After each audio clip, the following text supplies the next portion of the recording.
ఎర్రని తన రక్తాన్ని తెల్లని నెత్తురు చేసి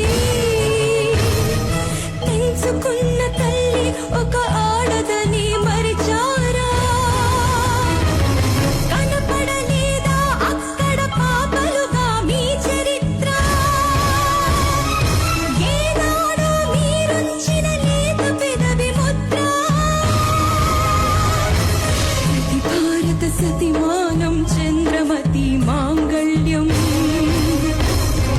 మర్మస్థానం కాదది మీ జన్మస్థానం. మానవతకి మోక్షమిచ్చు పుణ్యక్షేత్రం. శిశువులుగా మీరు పుట్టి పశువులుగా